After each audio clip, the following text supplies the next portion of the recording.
A very good morning to all my lovely Pathans. So I am back with your GK class.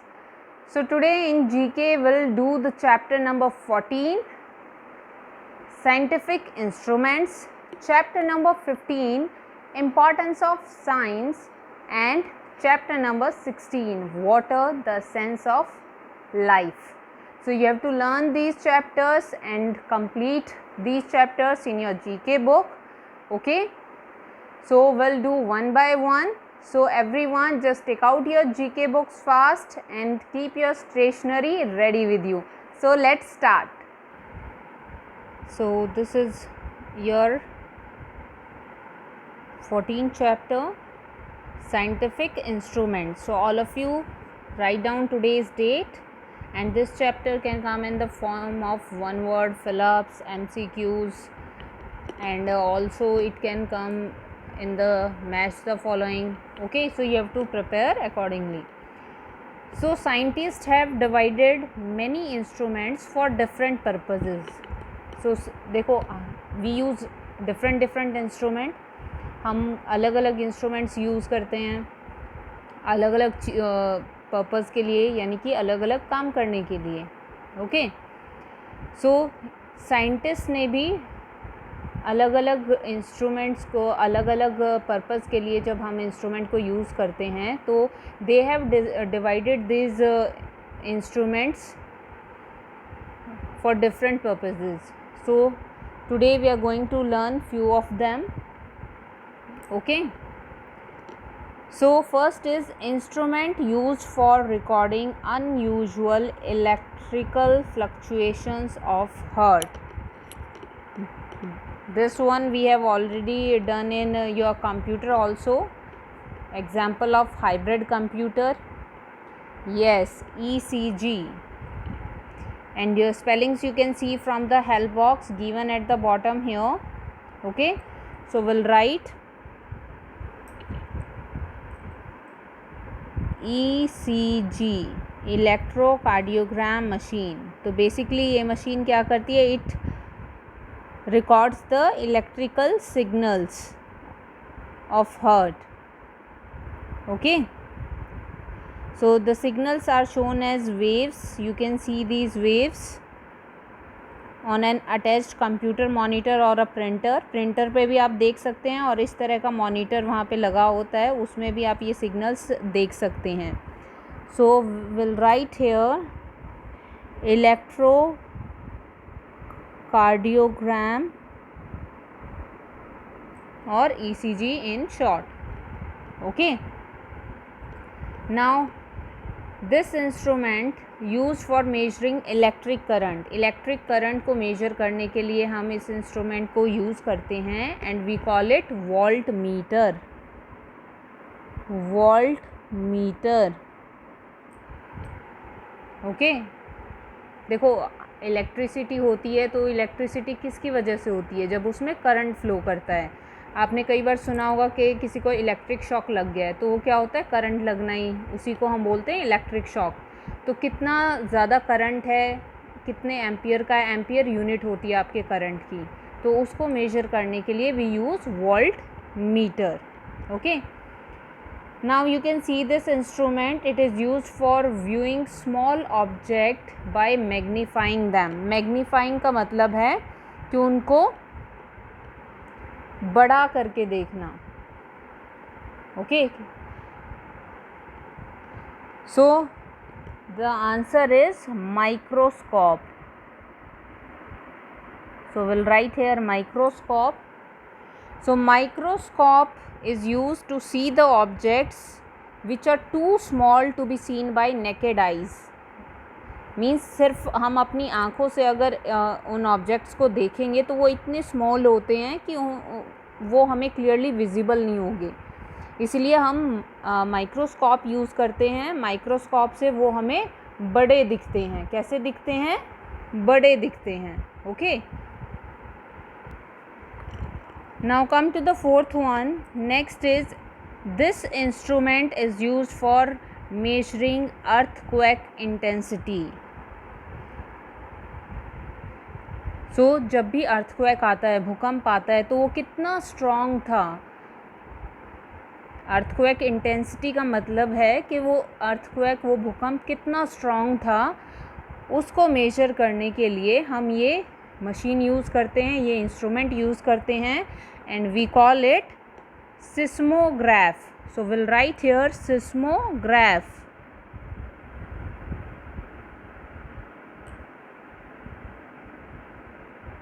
So write it down, seismograph. Coming to the next one, it's very easy to find out the name of this instrument. You all have seen this instruments. This is used for hearing the heartbeat. Patient की heart beat सुनने के लिए doctors इसको use करते हैं. Yes, this is stethoscope. Stethoscope. Right the correct spelling, you can see from the help box. And next is, this instrument is used viewing object at greater distance. means जो objects हमसे बहुत दूर होते हैं उनको देखने के लिए हम इसका यूज़ करते हैं. by making them magnified using different lenses.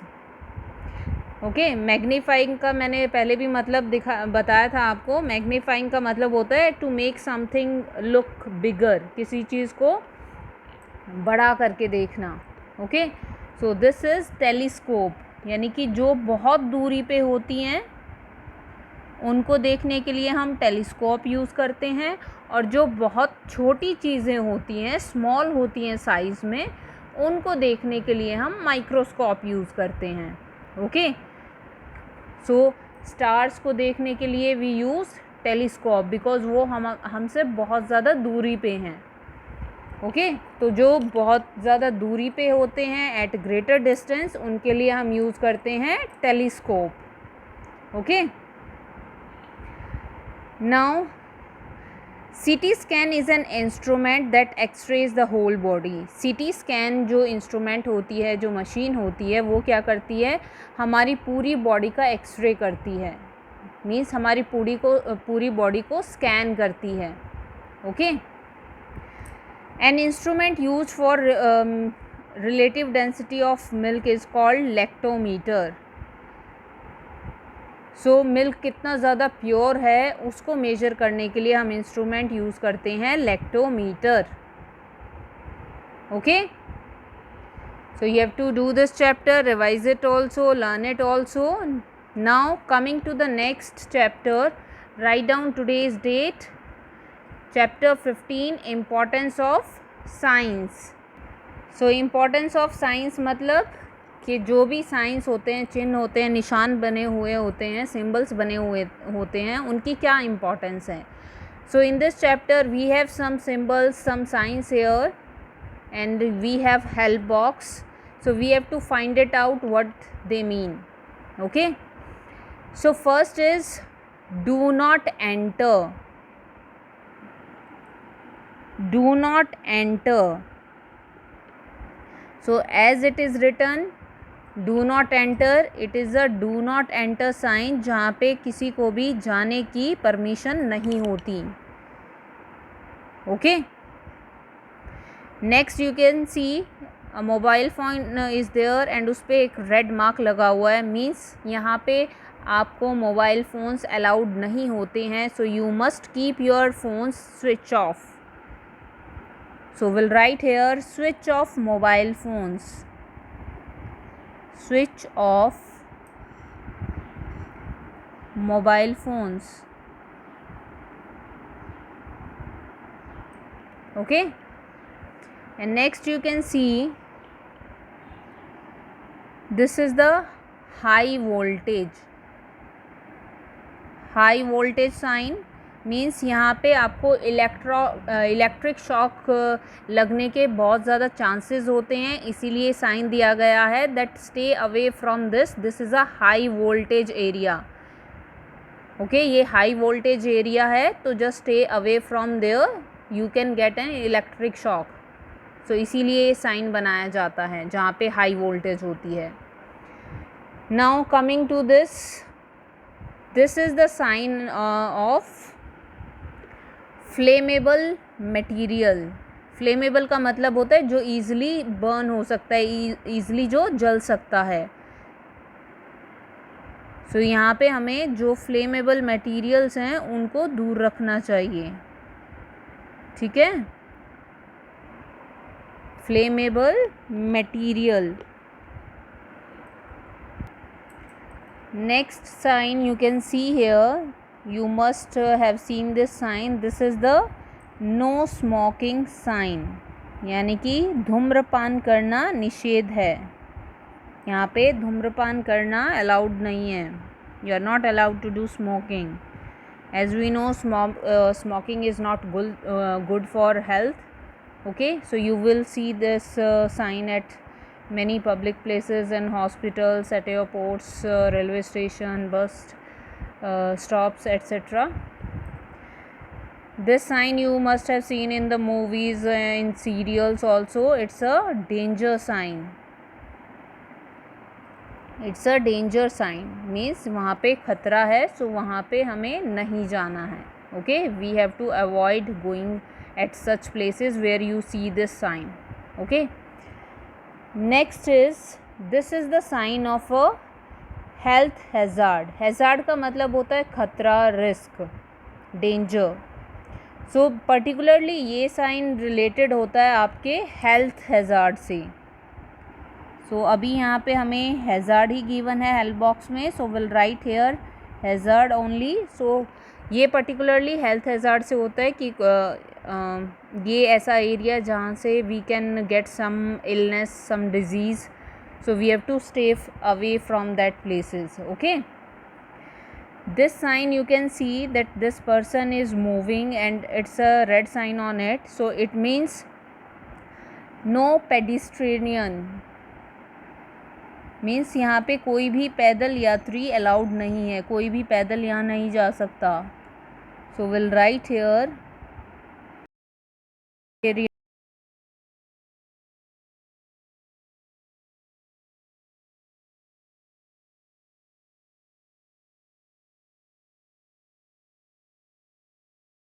पे allow.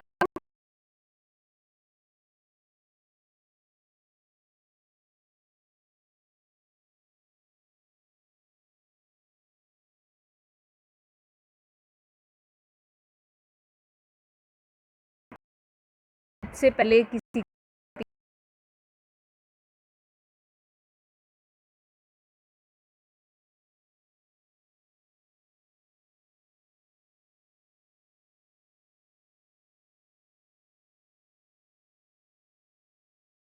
okay, and the next chapter is water, the essence of life. So everyone write down today's date here.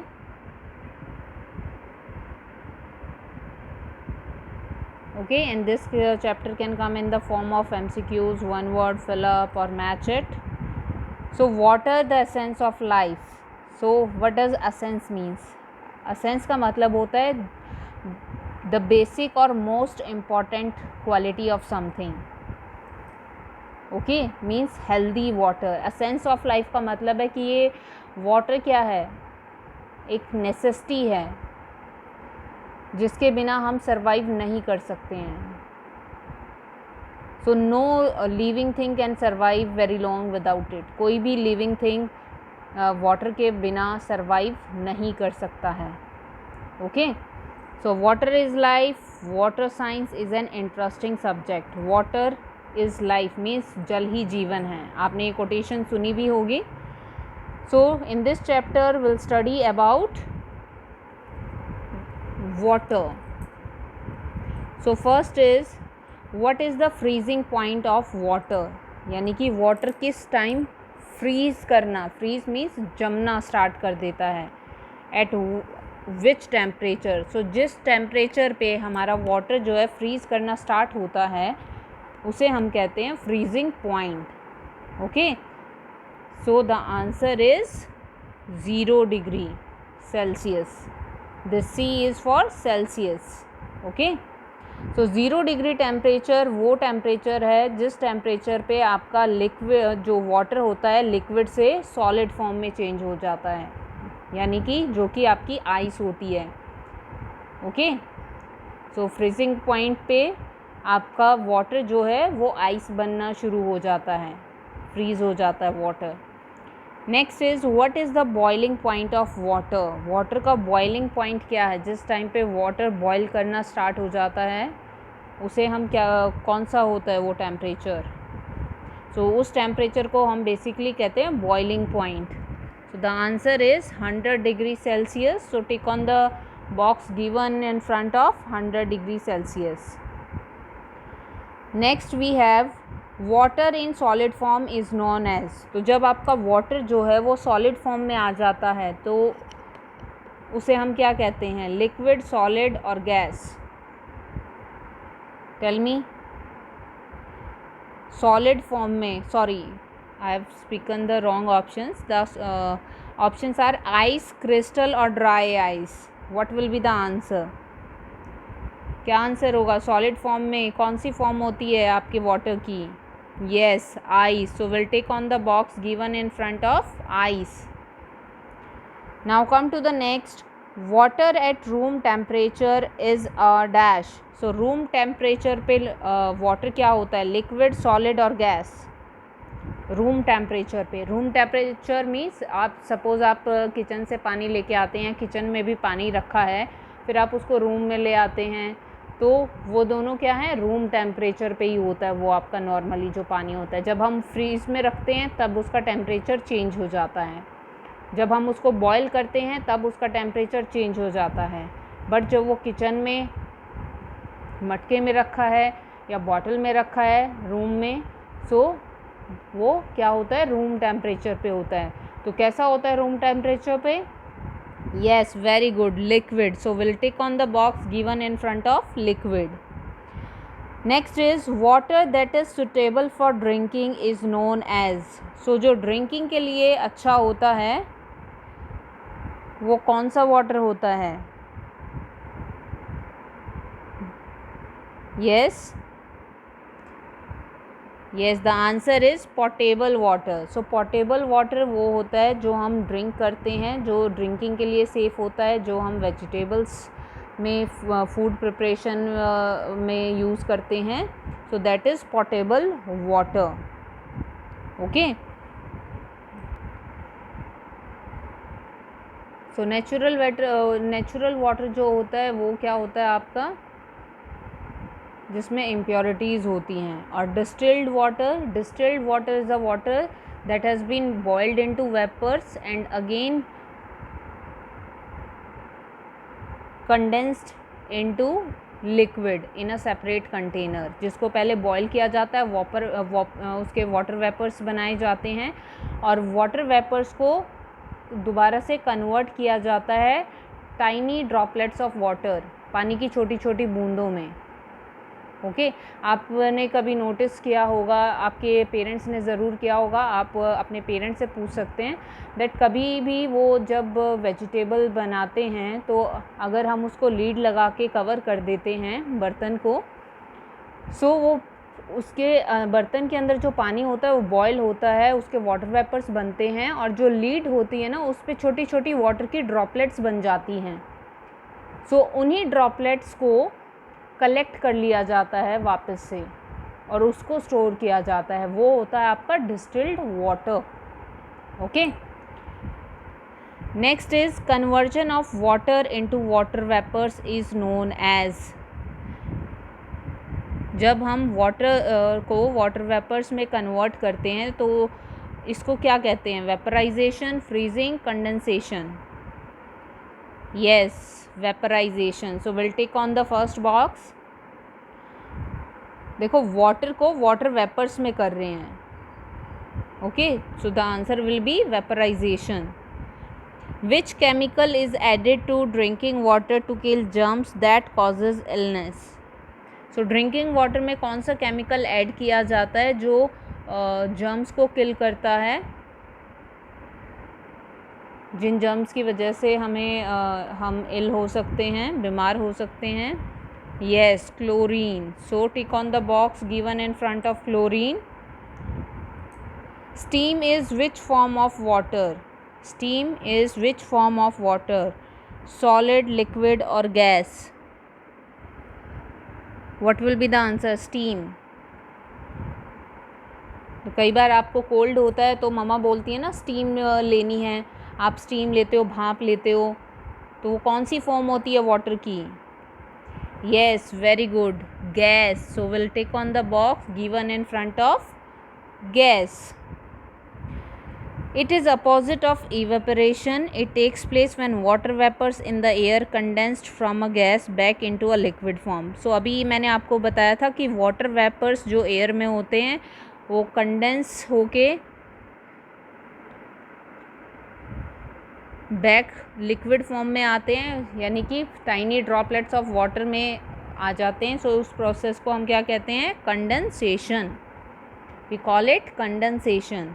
So here you can see the solid, liquid and gas form of water. This is liquid, this is gas. जो आपकी oxygen होती है that is gas, and ice is the solid form. And you have to remember that almost 70% of an adult's body is made up of water. 70% हमारी जो body है वो पानी से बनी होती है. Okay, so you have to complete all these 3 chapters and learn them also. Okay, so complete your work, revise them. We'll meet in the next class with the next chapters. Till then, take care, stay safe, stay home. Thank you.